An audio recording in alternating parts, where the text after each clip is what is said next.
Hello, welcome to the Trade Ideas Market Recap for Friday, September the 26th. My name is Barry Anderson. I'm the moderator of the trading room.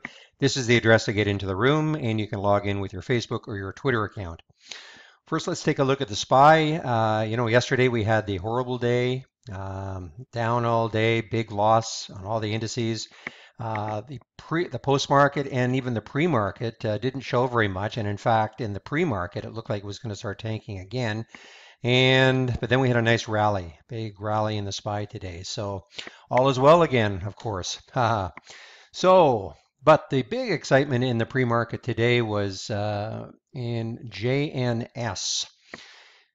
Janus or Janus, I'm not even sure how you pronounce it, but I guess they made an announcement that a guy by the name of Bill Gross was leaving this company, PIMCO, and this is what happened to it. And I guess he's some kind of a bond guru. I have to admit, I don't know too much about him. Don't trade bonds at all. But he's evidently well regarded on the street because when he made the announcement that he was basically resigning from this company, the stock just tanked. And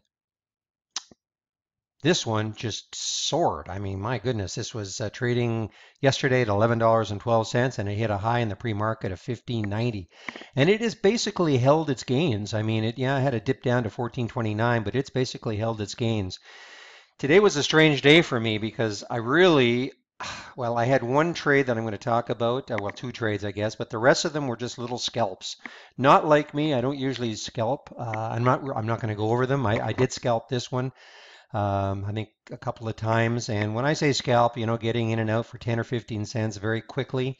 And I couldn't really find anything that I liked on my bounce plays. And the reason is that I only had the one, and that was Merck. I could have played it later on. I'm going to show you how well it did, but this is kind of my bread and butter. And if I don't see a lot of bounce plays, then I really don't trade that much, and I don't try to make things happen. Now I will take little scalps, but I don't really post them in the room because I don't intend for people to do exactly what I'm doing there. But let me just show you. Now here is what I still do have from yesterday. Now, I can't remember in yesterday's video if I actually said that I took this trade, but this is a swing trade for me. Paul in the room actually called it, kept saying it was going to go up to $9. So I took some at 1884. The reason I did that is that on a day that the market was tanking, this obviously did very well. Let's take a look at the daily chart. And you can see it's sort of an understatement. This is yesterday's daily candle. And so on a day that the market was just tanking, it did extremely well. But what really attracted me to it was that it didn't have a big sell-off. I mean, here's a little, got as high as $9, and it basically hung in there. And so I was able to pick some up at 1884. It closed a little bit below me, but I decided I was going to hold it just because this is the first day of it being up. The market tanked and it really held. So I thought, okay, probably good. The odds were in my favor that it could have a good day today, and that's exactly what happened. Let's see. In the pre-market, it actually didn't give me a lot of she gave me a little bit of concern in the pre-market, I have to admit, because generally when these things, you see something action like this, the next day you would hope to see a big spike in the pre-market too. Didn't happen, and in fact it traded a little bit down, but I held in there and definitely got rewarded. Now I'm still in it.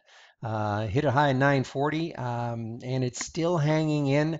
I think I am going to hold this over the weekend. Again, taking a look at the daily chart, there's no real reason for me to get rid of this.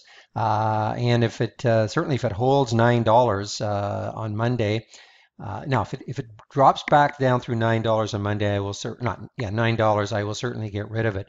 But I'm hoping maybe for one more good day, and then we'll see what happens. But that was my excitement for the day. The one trade I did call in the room was PBR, and PBR was strong, and it broken through the whole number. So I took some at 1609, and I pieced some out at 1620, and on the way down at 1614. Now you can see that it would have been wonderful if I had been able to hold it, but this choppy action got me out of it, and to be honest, I kind of forgot about it. And this is kind of choppy for me. I mean, yes, it looks, hindsight is great. 1609 to 1663 would be a wonderful trade, but this kind of action usually would chop me out. But that's what I did. And JNS. I don't know what's going to happen with this. No, nobody knows what's going to happen with this one on Friday, on excuse me, on Monday. Um, this guy again is some kind of a bond guru, and so you have to take a look at this as an incredible daily candle for it. And so I will definitely be watching it just to see what happens. The bloom might go out and it might have a big sell-off, but who knows? So I'm sorry, but that is it. Very strange day for me. Even though the market was just flying at certain times, I just couldn't find the right things to trade because I do like to trade those breakouts. I'm sorry, the pullbacks and then the breakout from the pullbacks, and just did not see. Well, only had the one. Now Merck. Let me just type Merck in here, and it's too bad because Merck, I was alerted to it in this area here, and I just couldn't get into it. I took actually, well, I did take a little short in it, I have to admit, but it was just a real scalp short, and got in and out. Was saying, wow, it's too bad I didn't hold that scalp short because it did go down. But look at the recovery, and so the scalp short was actually at just looking at my notes here at 89.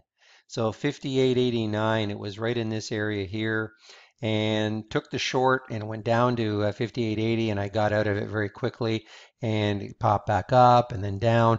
Again, a little too choppy. Probably here would have been a nice entry. The consolidation, 5-minute candle consolidation, and then the pop. But I had lost sight of it by then, and my mistake because it certainly did have a nice little run to it. But Merck generally doesn't have this sort of is not as dynamic as this, and so definitely surprised me. Anyway, hopefully I can find more trades on Monday. And let me just bring back the cover page.